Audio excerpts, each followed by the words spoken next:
मेरा नाम है मनोज सिंह। यहाँ पे आप मेरा परिचय देख सकते हैं। जिन्होंने अभी तक टेलीग्राम चैनल ज्वाइन नहीं किया, टेलीग्राम चैनल जरूर ज्वाइन कर लें। अब आते हैं अपने करंट अफेयर के क्वेश्चंस के ऊपर। क्वेश्चन का जवाब देने की कोशिश करिएगा ताकि ये पता चल पाए कि आपको कितना आंसर आता है, और नहीं आता है तो हम तो डिटेल में उसका आंसर जानेंगे ही। और अगर आपको आंसर आता है तो आप उसको पूरा लिखने की कोशिश करिएगा। आप जितना लिखेंगे उतना ही आपको याद रहेगा। क्वेश्चन में देखते हैं कि ओडिशा के भुवनेश्वर में आयोजित प्रथम जनजातीय राष्ट्रीय खेल प्रतियोगिता में छत्तीसगढ़ के खिलाड़ियों ने कितने पदक जीते हैं। अब देखिए, मेरा जो क्वेश्चन बनाने का तरीका होता है इसमें मैं कोशिश करता हूं कि एक क्वेश्चन में ज़्यादा से ज़्यादा कंटेंट आपको मिल सके। अब जैसे कि यहाँ पे प्रथम जनजातीय राष्ट्रीय खेल प्रतियोगिता है, तो एक चीज़ ये भी यहाँ पे आपने देख लिया कि ये भुवनेश्वर में आयोजित की गई है। भुवनेश्वर की जगह अगर स्टेट कभी पूछ दिया तो किस स्टेट में आयोजित की गई, उड़ीसा में आयोजित की गई। तो ये दो कंटेंट आपको आपके क्वेश्चन से ही मिल गए। उसके बाद ये प्रथम जनजातीय राष्ट्रीय खेल प्रतियोगिता था। अब आपको बताना है कि इसमें जो छत्तीसगढ़ के खिलाड़ी थे उनका प्रदर्शन कैसा रहा और उन्होंने क्या कुछ हासिल किया। ऑप्शन ए, 1 स्वर्ण 6 रजत 8 कांस्य। ऑप्शन बी, 2 स्वर्ण 5 रजत 8 कांस्य। ऑप्शन सी, 1 स्वर्ण 6 रजत 7 कांस्य। और ऑप्शन डी, 2 स्वर्ण 4 रजत या 9 कांस्य। ठीक है, फिर से ऑप्शन दोहराते हैं। ए 1 गोल्ड 6 सिल्वर या 8 ब्रॉन्ज। बी देखिए 2 गोल्ड 5 सिल्वर या 8 ब्रॉन्ज। सी ऑप्शन है 1 गोल्ड 6 सिल्वर और 7 ब्रॉन्ज। ऑप्शन डी है 2 गोल्ड 4 सिल्वर और 9 ब्रॉन्ज। तो इस तरह से ये 4 ऑप्शन, उसमें से कोई एक आपका ऑप्शन सही है। ये वो टीम है जिसने जिसने जनजातीय राष्ट्रीय खेल प्रतियोगिता में भाग लिया था। छत्तीसगढ़ की टीम है और काफ़ी अच्छा प्रदर्शन किया था। ऑप्शन आपको पता चल गया है। आंसर अगर नहीं पता तो सीधे हम आते हैं इसके डिटेलिंग पे और देखते हैं कि आखिरकार इसका आंसर क्या है। यह है इसका आंसर। देखिए, जो छत्तीसगढ़ की टीम है उसने प्रथम जनजातीय खेलों राष्ट्रीय प्रतियोगिता में 1 गोल्ड 6 सिल्वर और 8 ब्रॉन्ज, टोटल जो है 15 मेडल जीते थे। अब ये प्रतियोगिता कहाँ हुई थी वो तो आपने देख लिया, उड़ीसा के भुवनेश्वर में। लेकिन ये कब से कब तक हुई, 9 से 12 जून तक आयोजित है। ये भी फैक्ट आपके लिए इंपॉर्टेंट है। ठीक है, अब ये तो आपने जान ही लिया कि इन्होंने 1 गोल्ड 6 सिल्वर और 8 ब्रॉन्ज जीता था। ये आप जरूर नोट कर लीजिएगा अपने नोटबुक में, जो भी आप करंट अफेयर का नोटबुक बना रहे हैं, ताकि आपको बाद में रिवीजन करने में आसानी रहे। अब इसमें ये भी देख लीजिए कि ये जो टूर्नामेंट था उड़ीसा के भुवनेश्वर में, कुल कितने खिलाड़ी शामिल हुए थे। तो 18 राज्यों के खिलाड़ी इस टूर्नामेंट में शामिल हुए थे। अब जो गोल्ड एक मिला है छत्तीसगढ़ को, वो गोल्ड किसने जीता, तो वो गोल्ड जीता है छत्तीसगढ़ की गर्ल्स फुटबॉल टीम ने। और इसमें भी सबसे अच्छा प्रदर्शन किया किरण पिस्दा, जो कि रायपुर के फुटबॉल एकेडमी में प्रशिक्षण ले रही हैं। तो किरण पिस्दा नाम के खिलाड़ी को याद रखिए जो फुटबॉल खेलती हैं, क्योंकि कई बार क्वेश्चन सीधे पूछ देता है कि ये खिलाड़ी किस खेल से संबंधित हैं। तो किरण पिस्दा किस खेल से, फुटबॉल से। टूर्नामेंट में गोल्ड किसने जीता, फुटबॉल बालिका टीम ने। कुल कितने मेडल जीते, 15। कौन कौन से, तो 1, 6, 8 में इसको बांट लीजिए। कुल 18 राज्यों के खिलाड़ी इस टूर्नामेंट में शामिल हुए थे। जनजातीय खेल है इसलिए काफ़ी इंपॉर्टेंट है और आपके एग्जाम में इसके क्वेश्चन आने की बहुत ही ज़्यादा संभावना है। अगले क्वेश्चन की तरफ बढ़ते हैं। क्वेश्चन नंबर 2, रीपा उत्पादों की बिक्री के लिए किस जिले में चैट बोट की शुरुआत की गई है। चैट बोट क्या होता है, कई बार आप जब देखते हैं कि किसी कस्टमर केयर से आपको संपर्क करना होता है तो वो चैट की सुविधा देता है। और वो चैट पे कोई आदमी नहीं बल्कि एक रोबोट या एक तरफ से कहें कि जो वहाँ पे आर्टिफिशियल चीज़ें होती है वो रिप्लाई देता है। तो वैसे ही चैट बोट की शुरुआत की गई है छत्तीसगढ़ में रीपा उत्पादों की बिक्री के लिए, और एक ज़िले ने इसकी शुरुआत की है। आपको बताना है कि वो कौन सा ज़िला है जिसने चैट बोट की शुरुआत की है रीपा उत्पादों की बिक्री के लिए। आपके ऑप्शन है ए रायगढ़, बी रायपुर, सी बिलासपुर या डी भिलाई। रायगढ़, रायपुर, बिलासपुर या भिलाई। आप कमेंट बॉक्स में इसका आंसर बताइए। तब तक हम जानने की कोशिश करते हैं कि आखिरकार रीपा क्या होता है। रीपा आप जानते ही हैं, ठीक है, रूरल इंडस्ट्रियल पार्क, इसका शॉर्ट नाम है रीपा। ये महात्मा गांधी ग्रामीण औद्योगिक पार्क है। इनकी स्थापना हुई है गौठानों में। राज्य के जितने भी गौठान हैं वहाँ पे रीपा धीरे धीरे स्थापित किया जा रहा है। फिलहाल 300 रीपा स्थापित करने का लक्ष्य सरकार ने बनाया है। तो ये हो गया आपका रीपा, जिसे हम शॉर्ट में रीपा बोलते हैं। एक्चुअल में इसका नाम है महात्मा गांधी ग्रामीण औद्योगिक पार्क, जहाँ पे ग्रामीण बहुत सारे कार्य करते हैं और अपनी अर्थव्यवस्था को बेहतर बनाते हैं। उम्मीद है आपको ना ऑप्शन का जवाब दे दिया होगा। अब हम देखते हैं इसका सही ऑप्शन क्या है। तो सही ऑप्शन है रायगढ़ जिला। रायगढ़ जिले में मुख्यमंत्री भूपेश बघेल का दौरा था, तो उन्होंने महात्मा गांधी ग्रामीण औद्योगिक पार्क यानी कि रीपा के तहत विभिन्न प्रकार के उत्पादों के ऑर्डर के लिए चैटबॉट का शुभारंभ किया था। अब ये जो चैटबॉट है उसे जो ग्रामीण हैं वो यहाँ पे जो प्रोडक्ट बना रहे हैं रीपा के अंतर्गत वो व्हाट्सएप के जरिए सीधे ग्राहकों को बेच सकेंगे। दैट मीन्स कि अगर किसी कस्टमर को कोई प्रोडक्ट चाहिए तो वो चैटबॉट के माध्यम से ऑर्डर करेगा, वो ऑर्डर व्हाट्सएप से जाके उस उद्यमी को मिलेगा और सीधे वहीं से उसको पैक करके सामान भेज दिया जाएगा। तो ये एक यूनिक पहल है कि लोगों को आना ना पड़े या लोगों को जो भी प्रोडक्ट है उनके बारे में पता हो, और पहले से जब पता हो तो उस चीज़ को खरीदने में उनको आसानी रहेगी। ये एक क्वेश्चन है, इसको देखिएगा। आगे बढ़ते हैं अगले क्वेश्चन की तरफ। अगला क्वेश्चन ये है कि रायगढ़ जिले में 3 दिवसीय राष्ट्रीय रामायण महोत्सव का मुख्य मंच रामायण के किस थीम पर सजाया गया था। दो चीज़ें देखिए, पहला तो एक रायगढ़ में आयोजित हुआ था अंतर्राष्ट्रीय रामायण महोत्सव, ठीक है। अंतर्राष्ट्रीय, हालांकि इसे राष्ट्रीय कहा जा रहा है लेकिन अंतर्राष्ट्रीय इसलिए भी कह सकते हैं क्योंकि इसमें दो विदेशी दो जो है देशों ने भी बाहर से इसमें आके पार्टिसिपेशन किया था। एक ये जो आप देख रहे हैं ये इंडोनेशिया के कलाकार हैं जो रामलीला पे अपना प्रदर्शन कर रहे हैं राम को लेकर। तो रायगढ़ जिले में 3 दिवसीय राष्ट्रीय रामायण महोत्सव का मुख्य मंच रामायण के किस थीम पर सजाया गया था, यह है आपका क्वेश्चन। एक चीज़ तो पता चल गई कि जो राष्ट्रीय रामायण महोत्सव है वो कहाँ हुआ था, रायगढ़ जिले में हुआ था। आपको बताना ये है कि ये कब से कब तक हुआ था, ठीक है, कब से कब तक हुआ था ये आपको बताना है। तो आपके ऑप्शन है यहाँ पे ए किष्किंधा कांड, बी लंका कांड, सी अरण्य कांड या डी शबरी कांड।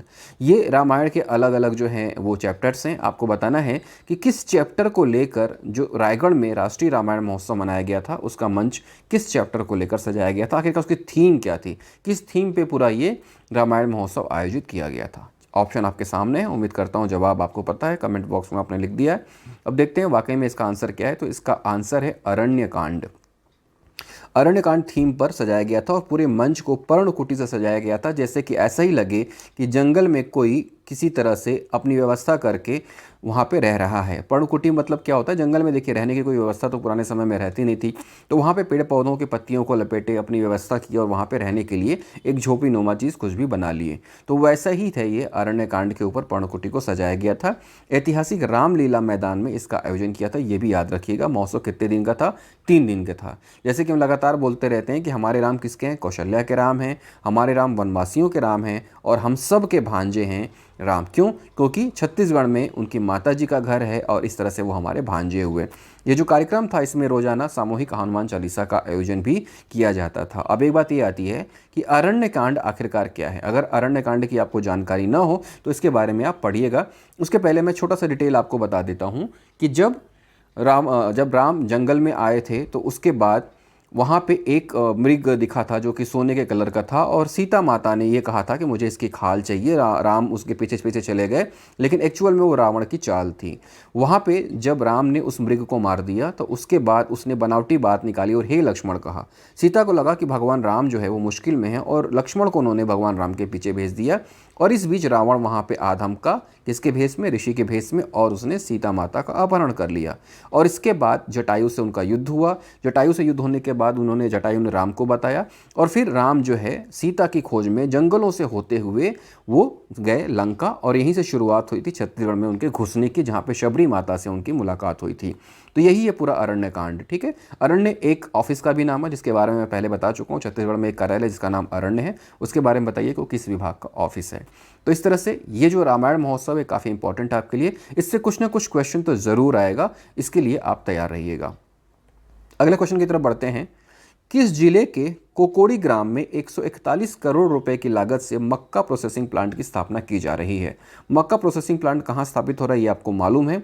2-3 जानकारियां मैंने और दे दी कि ये कोकोड़ी ग्राम में है और इसकी लागत कितनी है, 141 करोड़ रुपए की। आपके ऑप्शन है ए कांकेर, बी कोंडागांव, सी सुकमा या डी बीजापुर। मुझे उम्मीद है कि आप में से ज़्यादातर इसका आंसर सही देंगे।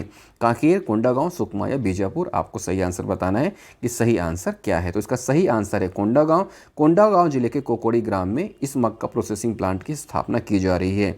इस प्लांट की स्थापना का उद्देश्य क्या है ये भी आपको जानना है। उद्देश्य ये है कि जो राज्य के मक्का उत्पादक किसान हैं, विशेषकर जो बस्तर अंचल के मक्का उत्पादन किसान हैं, उनको जो है उनकी उपज का बेहतर लाभ सुनिश्चित हो, उनको उनकी उपज का बेहतर लाभ मिले। इसीलिए ये मक्का प्रोसेसिंग प्लांट जिसकी लागत 141 करोड़ है स्थापित किया जा रहा है और जल्दी ही ये स्थापित हो जाएगा। और ये जो प्रोसेसिंग प्लांट है यह माँ दंतेश्वरी मक्का प्रसंस्करण सहकारी समिति की देखरेख में संचालित होगा। इसके लिए एक समिति बना दी गई है और वो समिति कौन है? माँ दंतेश्वरी मक्का प्रसंस्करण सहकारी समिति। इसकी देखरेख में ये प्लांट संचालित होगा। तो इस तरह से सारे फैक्ट्स हैं, इसको आप नोट डाउन करते रहिए और अपनी नोटबुक अच्छे से बनाते रहिए ताकि एग्जाम के टाइम में आपको रिवीजन में आसानी रहे। नेक्स्ट क्वेश्चन देखते हैं। सरगुजा के रामगढ़ में महोत्सव का आयोजन किस दिन किया जाता है? रामगढ़ महोत्सव होता है, हम जानते हैं, और रामगढ़ भी किससे जुड़ा हुआ है? राम वनगमन पथ से जुड़ा हुआ है। तो राम वनगमन पथ के अंतर्गत रामगढ़ है, तो रामगढ़ से जुड़ी जो चीज़ें जो है वो इंपॉर्टेंट है। अब आपको ये बताना है कि रामगढ़ का जो महोत्सव होता है उसको आखिरकार किस दिन जो है मनाया जाता है। आपके ऑप्शन है ए आषाढ़ के पहले दिन, ऑप्शन बी सावन के पहले दिन, ऑप्शन सी भादों के पहले दिन, या ऑप्शन डी इनमें से कोई नहीं।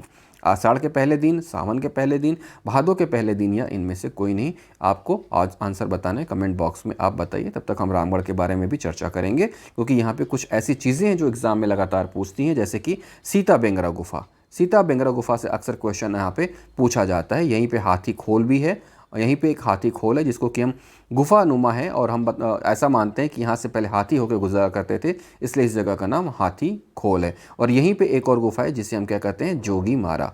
ठीक है, यहाँ पे 2 कलाकार थे, उनके बारे में अक्सर यहाँ पे पूछा जाता है।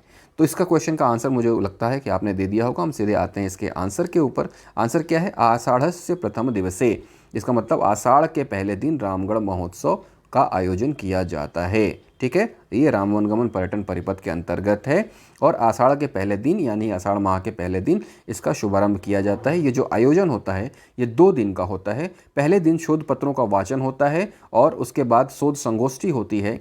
इस बार जो शोध संगोष्ठी हुई उसमें 40 से ज़्यादा शोधार्थी शामिल हुए। कवि सम्मेलन का भी आयोजन किया जाता है। ठीक है, तो रामगढ़ कहाँ पे है? सरगुजा जिले में है, राम वनगमन परिपथ में शामिल है। ये एक पर्यटन स्थल है, संरक्षित स्थल है, और इसके कुछ नाम है जो अक्सर एग्जाम में पूछते हैं, जिसकी अभी मैंने जिक्र कर दिया। तो इसको अच्छे से रिवाइज आप कर लीजिएगा ताकि इससे रिलेटेड कोई क्वेश्चन आए तो वो आपसे न छूटे। अब यहाँ पे इस एक क्वेश्चन से आपका राम वनगमन परिपथ कंप्लीट हुआ, रामगढ़ के बारे में आपने जान लिया, एक पर्व त्यौहार भी आपने जान लिया। इस तरह से एक ही क्वेश्चन में 4 से 5 फैक्ट्स आपको मिले। इसी तरह से आपको पढ़ना है ताकि आप जब एक क्वेश्चन पढ़ें तो आपके मैक्सिमम क्वेश्चन तैयार होते रहें। अगला क्वेश्चन देखते हैं। पहुँच विहीन ग्रामों के लिए डॉक्टर तुमचो दुआर कार्यक्रम की शुरुआत कहाँ की गई है? पहुँच विहीन ग्रामों के लिए डॉक्टर तुमचो दुआर। देखिए, पहुँच विहीन ग्राम का मतलब क्या हुआ? ऐसे ग्राम जो अक्सर बारिश वगैरह के मौसम में कट जाते हैं या फिर आम दिनों में भी वहाँ पहुँचना काफ़ी मुश्किल रहता है। तो वहाँ पे डॉक्टर तुमचो दुआर यानी कि डॉक्टर आपके द्वार पे पहुँचेगा। इस कार्यक्रम की शुरुआत की गई है। कहाँ की गई है वो आपको बताना है। Option A Kanker, option B Bastar, option C Dantewada, या ऑप्शन डी कोंडागांव। इसमें से सही आंसर क्या है वो आपको बताना है। डॉक्टर तुमचो दुआर, ये आपको बताना है कि आखिरकार इसकी शुरुआत कहाँ की गई है। और ये एक पायलट प्रोजेक्ट के तौर पे शुरू की गई है, और ये पायलट प्रोजेक्ट अगर सफल हो गया तो इसका जो है शुरुआत सभी जगह कर दी जाएगी। सीधे आंसर में आते हैं, और आंसर है इसका कोंडागांव। कोंडागांव के केसकल विकास खंड के ग्राम बेड़गा में इसकी शुरुआत की गई है। पायलट प्रोजेक्ट है। पायलट प्रोजेक्ट का मतलब क्या होता है? पहले कहीं एक शुरुआत की जाती है और वहाँ से जब ये सफल हो जाता है तो उसकी सफलता के बाद इसको बाकी जगहों में भी लागू कर दिया जाता है। तो बड़े राजपुर और फरसगांव ये विकास खंड हैं। यहाँ के कुछ पहुँच विहीन ग्राम हैं। यहाँ पे जो चिकित्सा सुविधा है वो टेलीमेडिसिन के माध्यम से उपलब्ध होंगी। टेलीमेडिसिन के माध्यम से उपलब्ध होंगी तो वहाँ पे टेलीफोन के माध्यम से ही उनको जानकारी दे दी जाएगी कि अगर आपकी बीमारी किस तरह की है, और ऐसा लगता है कि वो बीमारी जो है दवाइयों से नहीं ठीक हो पाएगी तो उसे अस्पताल लाकर भर्ती किया जाएगा। अस्पताल होगा वहाँ से लोग जाएंगे। फिलहाल इस टेलीमेडिसिन सर्विस के लिए एक कॉल सेंटर की स्थापना की जाएगी और वहाँ पे 24 घंटे स्टाफ की नियुक्ति होगी जो लोगों के फ़ोन सुनेंगे, और ज़रूरत हुई तो अस्पताल लाकर उनका इलाज किया जाएगा। तो ये कोंडागांव से शुरुआत की गई है। डॉक्टर तुमचो दुआर इंपॉर्टेंट योजना है, इसको याद रखिएगा। खेल से जुड़ा हुआ एक क्वेश्चन, खेल से अक्सर क्वेश्चन आते हैं और आप कहते हैं कि खेल से जुड़े हुए क्वेश्चन आप तैयार नहीं कर पाते हैं, तो मेरी कोशिश रहती है कि खेल से जुड़े हुए क्वेश्चन मैक्सिमम मैं आपके पास लेकर आऊँ। ये है अंजलि खलको। इनका चयन कनाडा में आयोजित होने वाली अंतर्राष्ट्रीय स्पर्धा के लिए भारतीय टीम में हुआ है। आपको बताना है कि वो किस खेल से संबंधित हैं। अगर आप इस डायग्राम को देखेंगे तो आपको आंसर पता चल जाएगा। इनका नाम है अंजलि खलको। ठीक है, ये अंतर्राष्ट्रीय खिलाड़ी हैं, लेकिन किस खेल के खिलाड़ी हैं अंतर्राष्ट्रीय आपको बताना है, और उनका जो चयन है वो भारतीय टीम में हुआ है। आपके ऑप्शन ए भारोत्तोलन, बी बेसबॉल, सी तीरंदाजी, या डी मल्लखम्ब। इमेज में इसलिए लगा देता हूं कि एक बार जब इमेज आप देख लेते हैं तो आपके आंखों में वो दृश्य हमेशा बना रहता है और कभी भी आप उसको भूलते नहीं, इस तरह से याद रहता है। तो आप कोशिश किया करिए कि जब भी आप कोई चीज़ पढ़ते हैं तो इमेज फॉर्मेट में पढ़ें, माइंड मैप बनाएं, इस तरह से वो चीज़ें लंबे समय तक आपको याद रहेंगी। सीधे चलते हैं ऑप्शन में, क्योंकि इमेज मैंने यहाँ बता दी है तो आप ऑप्शन भी जान गए होंगे कि जो ये अंजलि खलको हैं ये बेसबॉल के खिलाड़ी हैं। इन्होंने अपनी मेहनत की बदौलत इंडियन बेसबॉल टीम में अपनी जगह बनाई है। ये अभी हांगकांग खेल कर आई हैं और उसके बाद अभी इनका सिलेक्शन कनाडा में आयोजित होने वाले प्रतियोगिता में हुआ है भारतीय टीम के लिए। ठीक है, हांगकांग में जो भारतीय टीम शामिल हुई थी उसमें वो 6वें स्थान पर रही थी। तो इस तरह से आप देखें कि छत्तीसगढ़ के कोने कोने से जो खिलाड़ी हैं अपना नाम रोशन कर रहे हैं देश विदेश में और एक अच्छा मुकाम हासिल कर रहे हैं अपनी मेहनत की बदौलत। तो आपको भी ऐसे ही मेहनत करती रहनी है ताकि आप भी जो मुकाम हासिल करने की सोच रहे हैं, जिस लक्ष्य को लेकर आगे बढ़े हैं, आप भी अपने उस मुकाम तक पहुंच पाएँ। इसके लिए आपको ज़्यादा से ज़्यादा पढ़ाई करनी है, मन लगाकर पढ़ाई करनी है और इस तरह से जब आप पढ़ेंगे तो आपको कोई भी सफल होने से रोक नहीं सकता है। आज के क्विज क्वेश्चन नंबर 1, 2 दिवसीय रामगढ़ का महोत्सव का आयोजन कब से कब तक किया गया। एक चीज़ तो मैंने बता दी थी कि जो पहला दिन होता है वो आषाढ़ का पहला दिन होता है और आपको बताना है कि डेट वाइज ये कब कब आयोजित हुआ था, यहाँ पे आपको बताना है। पहला ऑप्शन है ए 4 से 5 जून, बी 5 से 6 जून, सी 6 से 7 जून या डी 3 से 4 जून। ठीक है, 4 से 5, 5 से 6, 6 से 7 या 3 से 4, कौन से दिन इसका आयोजन हुआ था आपको बताना है। ये एक चीज़ ऐतिहासिक जुड़ी हुई है क्योंकि यहाँ माना जाता है कि जो कवि कालिदास हैं इन्होंने अपनी रचना की थी यहाँ पे। ठीक है, वो रचना कौन सी थी वो भी आपको कमेंट बॉक्स में लिख के बताना है कि आखिरकार किसके लिए इसको जाना जाता है। तो इस तरह से जब आप चीज़ें पढ़ेंगे तो आपको ज़्यादा से ज़्यादा जानकारी रहेगी। क्वेश्चन नंबर 2 में आते हैं। अंतर्राष्ट्रीय बेसबॉल खिलाड़ी अंजलि खलको छत्तीसगढ़ के किस जिले की रहने वाली हैं। अंजलि खलको के बारे में मैंने आपको बता दिया था, बेसबॉल के खिलाड़ी हैं, भारतीय टीम में सेलेक्ट हुई हैं, हांगकांग से खेलकर आ चुकी हैं और अब जो है वो खेलने जा रही हैं कनाडा में, लेकिन वो कहाँ की रहने वाली हैं ये आपको बताना है। Option A Surguja, option B Ramanujganj Balrampur, option C Koriya या ऑप्शन डी जशपुर। सरगुजा, बलरामपुर, रामानुजगंज, कोरिया या जशपुर। ठीक है, तो ये आपको बताना है। इसका जो आंसर है वो आप मुझे कमेंट बॉक्स में लिख के बताइएगा। सही आंसर मैं अगले वीडियो में ज़रूर बताऊंगा। उम्मीद करता हूँ ये जो करंट अफेयर का सिलसिला है, ये जो कंटेंट है, ये आपको पसंद आ रहा होगा। थोड़ा सा वीडियो बनाने में डिले हो जाता है क्योंकि मुझे अपना ऑफिशियल वर्क भी करना होता है। उसके बाद में मैं कोशिश करता हूँ कि ज़्यादा से ज़्यादा अच्छे कंटेंट वो लेकर आऊँ जो आपके एग्ज़ाम में आने की संभावना हो। तो हम देखते हैं कि पिछली बार जो मैंने कुछ क्वेश्चन आपसे पूछा था उसका आंसर क्या है। 2 दिवसीय रामगढ़ महोत्सव का आयोजन कब किया गया था। ज़्यादातर लोगों ने इसका आंसर सही बताया है, 4 से 5 जून। और एक चीज़ ये भी बताया था कि ये कब मनाया जाता है, तो ये आषाढ़ के प्रथम दिन मनाया जाता है, जिसको हम क्या बोलते हैं, आषाढ़ से प्रथम दिवसे। यहाँ पे जो रामगढ़ है वहाँ पे कवि कालिदास ने एक रचना की थी और उसकी रचना का नाम भी मैंने आपसे पूछा था, तो आप सभी लोगों ने रचना का नाम भी बहुत सही बताया है। तो लगातार आप पढ़ रहे हैं और आपके जो कंटेंट है काफ़ी अच्छे हैं, आपके आंसर बहुत अच्छे आ रहे हैं।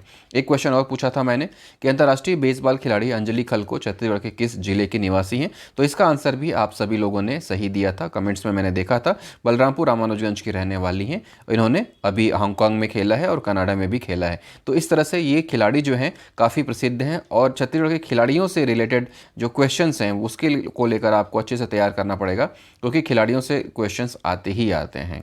तो अब इस बार का पार्ट हम शुरू करते हैं और सीधे आते हैं क्वेश्चन में। देखते हैं कि क्या कुछ क्वेश्चन है, आंसर देने की कोशिश करिएगा, कमेंट बॉक्स में इसके आंसर बताइएगा।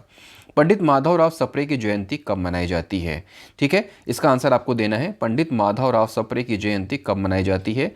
16 जून, 17 जून, 18 जून या 19 जून, ये 4 आपके ऑप्शन है। अब आप पंडित माधवराव सप्रे से जुड़े कई सारी चीज़ें जो है वो पढ़े होंगे, लेकिन उनकी जयंती कब है ये थोड़े से कम लोगों ने पढ़ा होगा, इसलिए इसको भी जानना ज़रूरी है। क्योंकि आजकल आप पैटर्न देखेंगे जो वनडे एग्ज़ाम है CGPSC के या फिर आप देखें व्यापम के, तो इसी तरह से क्वेश्चन पूछे जा रहे हैं। तो आपको बताना है पंडित माधवराव सप्रे की जयंती कब मनाई जाती है। आपका ऑप्शन है ए 16 जून, बी 17 जून, सी 18 जून या डी 19 जून। ठीक है, अगर आपको आंसर नहीं पता तो हम सीधे चलते हैं इसके डिस्क्रिप्शन की तरफ। अब देखते हैं कि एक्चुअल में सही आंसर क्या है। तो इसका सही आंसर है 19 जून। अब माधवराव सप्रे को क्या कहा जाता है, तो ये छत्तीसगढ़ में पत्रकारिता के जनक हैं। ठीक है, और साथ ही साथ साहित्यकार भी हैं। इनकी जयंती 19 जून को मनाई जाती है। आज जो छत्तीसगढ़ की पत्रकारिता है, जो समृद्ध पत्रकारिता आगे बढ़ रही है, वो सप्रे जी द्वारा ही रखी गई थी। उसी नींव पे आज छत्तीसगढ़ की पत्रकारिता खड़ी है। 1900 में इन्होंने एक अखबार लॉन्च किया था जिसके बारे में आप पढ़ चुके हैं और ये क्वेश्चन कई बार एग्जाम में आ चुका है। उस वक्त जब पर्याप्त सुविधाएं और तकनीक नहीं थी तब भी इन्होंने वामन राव लाखे और राम राव चिंचोलकर के साथ मिलकर ये अखबार लॉन्च किया था जिसका नाम क्या था? इसका नाम है छत्तीसगढ़ मित्र। इसके अलावा एक क्वेश्चन बहुत बार एग्जाम में पूछा जा चुका है कि हिंदी की पहली मौलिक कहानी का दर्जा किसे प्राप्त है। ये क्वेश्चन अगर आप पुराने क्वेश्चन पेपर उठा के देखेंगे तो आपके पास ये क्वेश्चन नजर आ जाएगा कि हिंदी की पहली मौलिक कहानी कौन सी है। तो वो है टोकरी भर मिट्टी, और ये किसने लिखा है? ये भी लिखा है माधवराव सप्रे ने। तो इस तरह से इतनी सारी जानकारियां आपको पता होनी चाहिए। और उसके साथ ये भी कि छत्तीसगढ़ मित्र कहाँ से प्रकाशित हुआ था? तो पेंड्रा से प्रकाशित हुआ था। उस वक्त अविभाजित बिलासपुर था, काफ़ी बड़ा था, और वहाँ के पेंड्रा से प्रकाशित हुआ था, और अब तो पेंड्रा एक अलग ही जिला बन चुका है। तो इतनी सारी इन्फॉर्मेशन आप अपने नोटबुक में नोट कर लीजिएगा। इस तरह से माधवराव सप्रे के बारे में अगर मेंस में 2 नंबर या 4 नंबर का क्वेश्चन अलग से लिखने को आ जाए तो इन सारी जानकारी को आप लिखेंगे तो आपका वो क्वेश्चन कंप्लीट हो जाएगा। आगे बढ़ते हैं। मुख्यमंत्री मितान योजना का प्रभाव कहां तक है? प्रभाव कहां तक का है मतलब कि ये है कि ये कहां कहां पर लागू है मितान योजना। ठीक है, अभी तक हम ये देखते रहे हैं कि मुख्यमंत्री मितान योजना का टोल फ्री नंबर क्या है, उसके बाद इसके अंतर्गत क्या क्या काम होता है। अब हम ये पूछ रहे हैं आपसे कि इसका प्रभाव कहां तक है, कहां कहां पे ये लागू है। ऑप्शन ए है केवल नगर पालिक निगम में, ऑप्शन बी है केवल नगर पालिकाओं में, ऑप्शन सी है उपरोक्त दोनों में, या ऑप्शन डी है इनमें से कोई नहीं। मुख्यमंत्री मितान योजना कहाँ लागू है? सिर्फ नगर निगम में, सिर्फ नगर पालिका में, उपरोक्त दोनों में, या इनमें से कोई नहीं। सही आंसर आपको बताना है। कमेंट बॉक्स में आप बताइए कि सही आंसर क्या है, और अगर आंसर पता है तो बहुत अच्छी बात है, नहीं पता है तो हम चलते हैं सीधे इसके डिस्क्रिप्शन बॉक्स में और देखते हैं कि आखिरकार सही आंसर क्या है। तो सही आंसर ये है कि अभी तक जो 14 नगर निगम है उसी में ये संचालित की जा रही थी, लेकिन अब मुख्यमंत्री ने घोषणा कर दी है और इसके साथ ही अब 44 नगर पालिकाओं में भी मितान योजना शुरू कर दी गई है। तो दैट मीन्स नगर निगम और नगर पालिका उपरोक्त दोनों में मुख्यमंत्री मितान योजना लागू है। एक बात और जो मैंने पहले आपसे पूछ लिया था, आपने सही आंसर भी दिया था कि इसका टोल फ्री नंबर क्या है? 14545। इस नंबर पे जब आप फ़ोन करेंगे तो मितान आपके घर आएगा और आपसे ज़रूरी डॉक्यूमेंट्स लेकर आपकी जो सेवाएं हैं वो आपको घर बैठे बैठे दे सकता है। इसके बारे में डिटेल में पढ़ लीजिएगा कि कितनी सेवाएं हैं, कौन कौन सी सेवाएं हैं। हो सकता है कि मेंस में ये 2 नंबर या 4 नंबर में आपको लिखने के लिए आ जाए छत्तीसगढ़ की योजनाओं में। तो योजना आपको तैयार करनी है, अच्छी तरीके से करनी है। तो मुख्यमंत्री मितान योजना कहाँ लागू है? नगर पालिका और नगर निगम दोनों में लागू है। आगे क्वेश्चन की तरफ बढ़ते हैं। सिकल सेल का विश्व स्तरीय सेंटर ऑफ एक्सीलेंस किस शहर में बनने जा रहा है? सिकल सेल का विश्व स्तरीय सेंटर ऑफ एक्सीलेंस किस शहर में बनने जा रहा है? आप जानते हैं कि छत्तीसगढ़ में सिकल सेल एनीमिया का काफ़ी ज़्यादा प्रभाव है और इसको लेकर हम लगातार उपाय करते रहते हैं। और ख़ास तौर से जब आप पढ़ेंगे पिछड़ा वर्ग के बारे में तो वहाँ पे आप देखेंगे कि ओबीसी वर्ग, उसमें भी जो साहू समाज है उसमें ख़ास तौर से ये सिकल सेल एनीमिया का प्रभाव पाया जाता है, जो कि काफ़ी दुखदाई है और इसकी वजह से ग्रोथ रुक जाती है और दिक्कतें होती हैं। तो इस पे काबू पाने के लिए छत्तीसगढ़ में एक विश्व स्तरीय सेंटर ऑफ एक्सीलेंस खोले जाने की पहल की गई है और इसके लिए मुख्यमंत्री ने भूमि पूजन भी कर दिया है। आपको बताना है कि ये किस शहर में बनेगा। आपका ऑप्शन है A Bilaspur, B Bhilai, C Raipur, या D Durg. Option A Bilaspur, option B Bhilai, option C Raipur, या ऑप्शन डी दुर्ग। ये विश्व स्तरीय सेंटर ऑफ एक्सीलेंस कहाँ बनेगा? बिलासपुर, भिलाई, रायपुर या दुर्ग? आपको पता है तो आंसर दीजिए कमेंट बॉक्स में लिख के, नहीं तो हम चलते हैं इसके सीधे डिस्क्रिप्शन में और पता चाहते हैं कि आखिरकार ये कहाँ पे बनने वाला है और क्या क्या इसकी खासियत रहेगी। तो यहाँ पे इसका आंसर है, आप देख लीजिए, राजधानी रायपुर में विश्व स्तरीय जो ये सेंटर ऑफ एक्सेलेंस है वो बनने जा रहा है। और कहाँ पर बनेगा? जेल रोड के पास, देवेंद्र नगर चौक के पास ये यहाँ पर बनेगा। इसकी लागत तकरीबन 48 करोड़ की आएगी और इसका मुख्यमंत्री ने भूमि पूजन कर दिया है। ये तकरीबन 3 एकड़ के आसपास की भूमि में इसका निर्माण किया जाएगा। इससे बनने से यहाँ पे विश्व स्तरीय सुविधाएं होंगी, सिकल सेल के मरीजों को बहुत ज़्यादा लाभ मिलेगा और आसपास के जो स्टेट्स हैं वो भी यहाँ आके अपना इलाज करा पाएंगे। आप यहाँ पे देखिए छत्तीसगढ़ से तकरीबन 10% लोग सिकल सेल से ग्रसित हैं। ठीक है, ऐसी बीमारी है जिसकी छत्तीसगढ़ की 10% आबादी इससे ग्रसित है। तो काफ़ी गंभीर बीमारी है और इसको लेकर सरकार काफ़ी प्रतिबद्ध है, इस बीमारी को ख़त्म करना है और इसके लिए ही ये सेंटर ऑफ एक्सीलेंस शुरू किया जा रहा है, जो रायपुर में बनेगा तकरीबन 3 एकड़ भूमि में और इसकी लागत होगी 48 करोड़। राजधानी रायपुर में सेंटर ऑफ एक्सीलेंस। अगले क्वेश्चन की तरफ बढ़ते हैं। बालवाड़ी योजना के दूसरे चरण में कितने बालवाड़ियों का शुभारंभ किया गया है? बालवाड़ी क्या है, इसको लेकर मैंने एक डिटेल में वीडियो बनाया है। अगर आप नहीं जानते हैं बालवाड़ी क्या है तो आप वीडियो के डिस्क्रिप्शन में जाइएगा और बालवाड़ी योजना पे जो वीडियो बना है उसको ज़रूर देखिएगा, ताकि बालवाड़ी को लेकर आपका कॉन्सेप्ट क्लियर हो जाए और एग्जाम में अगर इससे रिलेटेड क्वेश्चन आए तो आप लिख सकें। ये क्वेश्चन 8 नंबर तक के मेंस में आने की संभावना रखता है। चलते हैं अपने क्वेश्चन की तरफ। बालवाड़ी योजना के दूसरे चरण में कितने बालवाड़ियों का शुभारंभ किया गया है? Option E 4318, option B 5173, option C 4173, option D 5318। आपको बताना है कि दूसरे चरण में, ध्यान दीजिएगा क्वेश्चन में साफ तौर पे पूछा है दूसरे चरण में कितने बालवाड़ियों का शुभारंभ किया गया। हाल ही में इसका शुभारंभ किया गया है, इसलिए क्वेश्चन काफ़ी इंपॉर्टेंट है। इसके अलावा आपको ये भी जानना है कि फर्स्ट फेज़ में कितने बालवाड़ियों का शुभारंभ किया गया था और अब कुल कितनी बालवाड़ियाँ हो गई हैं। तो ऑप्शन आप बताइए कमेंट बॉक्स में। अगर आपको नहीं पता तो चलते हैं डिस्क्रिप्शन बॉक्स में और वहाँ पे देखते हैं कि सही आंसर क्या है। सही आंसर यहाँ पे आपके सामने है कि दूसरे चरण में 4318 4318 बालवाड़ी खुले हैं और फर्स्ट फेज़ में कितने थे? 5173 5173, और इन दोनों को मिला के अब कुल कितने बालवाड़ी हो गए हैं? 9491 बालवाड़ी प्रदेश में हो गए हैं। तो यहाँ पे दूसरे चरण में 4318 और पहले चरण में 5173, ये इंपॉर्टेंट है। बालवाड़ी योजना क्या है ये आप वीडियो स्क्रॉल करके देख लीजिएगा, वीडियो लिस्ट में पुराना वीडियो डाला होगा बालवाड़ी योजना, इसे आप ज़रूर से पढ़ लीजिएगा क्योंकि ये काफ़ी इंपॉर्टेंट है मेंस के लिए और वनडे के लिए इसके आंकड़े इंपॉर्टेंट हैं। चलिए आगे बढ़ते हैं। छत्तीसगढ़ राज्य के स्वास्थ्य विभाग ने किस संस्थान के साथ मिलकर 23 शहरी पीएचसी को मॉडल हमर अस्पताल के रूप में तैयार किया गया है? ठीक है, छत्तीसगढ़ का स्वास्थ्य विभाग है, ये एक संस्थान के साथ मिला और इस संस्थान के साथ मिलकर इसने क्या किया, जो 23 शहरों के पीएचसीज हैं उनको मॉडल हमर अस्पताल के रूप में तैयार कर दिया। ठीक है, शहरों के जो छोटे अस्पताल होते हैं जिला अस्पताल से अलग, उनको पीएचसी कहते हैं, पब्लिक हेल्थ सेंटर। तो जो 23 पब्लिक हेल्थ सेंटर हैं उनको इस संस्थान के साथ मिलकर स्वास्थ्य विभाग ने मॉडल हमर अस्पताल के रूप में तैयार किया है। आपको बताना है कि वो कौन सा संस्थान है जिसके साथ मिलकर ये किया गया है। ऑप्शन ए है रिलायंस ट्रस्ट, ऑप्शन बी है टाटा ट्रस्ट, ऑप्शन सी है राजस्थान ट्रस्ट और ऑप्शन डी है अदानी ट्रस्ट। किस संस्थान के साथ मिलकर स्वास्थ्य विभाग ने शहर के 23 पीएचसी को मॉडल हमर अस्पताल के रूप में तैयार किया है? रिलायंस, टाटा, राजस्थान या फिर अदानी? सही आंसर आप कमेंट बॉक्स में बताइए और हम चलते हैं सीधे डिस्क्रिप्शन की तरफ ताकि आपको आंसर पता चल सके। और वो संस्था है टाटा ट्रस्ट। टाटा ट्रस्ट के साथ मिलकर स्वास्थ्य विभाग ने जो 23 शहरी पीएचसीज हैं उनको मॉडल हमर अस्पताल के रूप में डेवलप किया है। और टाटा ट्रस्ट की भी सहयोगी संस्था CILI यानी कि collective for integrated livelihood initiatives ने मिलकर यह काम किया है। ये 23 शहरी प्राथमिक स्वास्थ्य केंद्र हैं, इनको मॉडल हमर अस्पताल के रूप में विकसित किया गया है। और इनमें से जो 23 हैं उनमें से 14 शहरी प्राथमिक स्वास्थ्य केंद्रों को केंद्रीय स्वास्थ्य परिवार कल्याण मंत्रालय द्वारा NQAS राष्ट्रीय गुणवत्ता प्रमाण पत्र से नवाजा जा चुका है। तो देखिए कितना प्रभाव पड़ता है कि जब हम किसी संस्थान के साथ मिलकर किसी एक सरकारी संस्था को डेवलप करते हैं, उसकी सुविधाओं को बढ़ाते हैं, तो नेशनल स्तर पे भी उसको सराहा जाता है और नेशनल स्तर पर भी उसको अवार्ड मिलते हैं।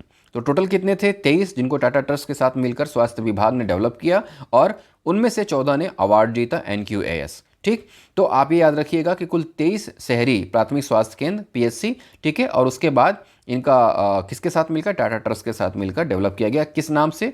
मॉडल हमर अस्पताल के रूप में। तो मेंस में भी एक क्वेश्चन आ सकता है कि मॉडल हमर अस्पताल क्या है। ठीक है, तो मॉडल हमर अस्पताल के बारे में एक अलग से नोट 2-4 लाइन का लिख लीजिएगा। क्वेश्चन ऐसे ही आते हैं और इसी तरह से जब आप डीप पढ़ेंगे तो आपको हर एक क्वेश्चन बनेगा। अगले क्वेश्चन की तरफ बढ़ते हैं जो कि खेल से संबंधित है और आप जानते हैं कि खेल काफ़ी इंपॉर्टेंट है छत्तीसगढ़ के PSC या फिर व्यापम के लिए। छत्तीसगढ़ की युवा खिलाड़ी अल्योसा कुंजाम ने राष्ट्रीय जनजाति खेल महोत्सव में 2 पदक जीते हैं। उनका संबंध किस खेल से है? छत्तीसगढ़ की युवा खिलाड़ी अल्योसा कुंजाम ने राष्ट्रीय जनजाति खेल महोत्सव में 2 पदक जीते हैं। उनका संबंध किस खेल से है? ये 12वीं कक्षा में पढ़ती हैं और राष्ट्रीय जनजाति खेल महोत्सव में इन्होंने 2 पदक जीता है, लेकिन किस खेल में जीता है ये आपको बताना है। Option A athletics, option B basketball, option C तैराकी या option D football. Athletics, basketball, तैराकी या फुटबॉल, कौन सा वो गेम है जिसमें इन्होंने 2 पदक जीता है? कुल कितने पदक जीते हैं छत्तीसगढ़ के खिलाड़ियों ने? वो लास्ट वीडियो में हम इसका आंसर देख चुके हैं। ठीक है, गोल्ड मेडल कौन सा जीता था, कौन सी टीम ने, वो भी मैंने आपको बताया था। रिमाइंड कीजिए कि कौन सी टीम ने 1 गोल्ड जीता था। और इसके अलावा अब ये बताना है कि अल्योशा कुंजाम जो खिलाड़ी हैं उन्होंने किस गेम में 2 पदक जीते हैं, एथलेटिक्स, बास्केटबॉल, तैराकी या फुटबॉल। आंसर देखने के लिए सीधे चलते हैं डिस्कशन बॉक्स में। जिनको भी आंसर पता है वो कमेंट बॉक्स में लिख दें। यहाँ पे आपका आंसर है जो अल्योशा कुंजाम है वो तैराकी में 2 मेडल इन्होंने लाया है और ये तैराकी की खिलाड़ी हैं। तो ये उभरती युवा तैराक हैं अल्योशा कुंजाम और उड़ीसा की राजधानी भुवनेश्वर में, ठीक है। ये जो राष्ट्रीय जनजातीय खेल प्रतियोगिता हुई थी वो कहाँ पे हुई थी, ये भुवनेश्वर में हुई थी। भुवनेश्वर कहाँ है, उड़ीसा में है, ठीक।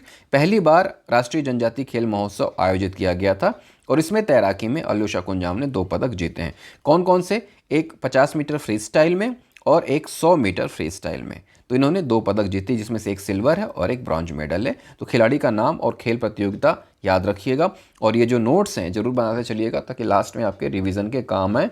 मैं जब भी दोनों पार्ट कंप्लीट हो जाते हैं तो वीडियो एक बना देता हूं ताकि आपको मंथली उसे रिवीजन करने में आसानी हो और आपको एग्जाम टाइम में कोई प्रॉब्लम ना हो। अब आते हैं हम अपने क्विज की तरफ।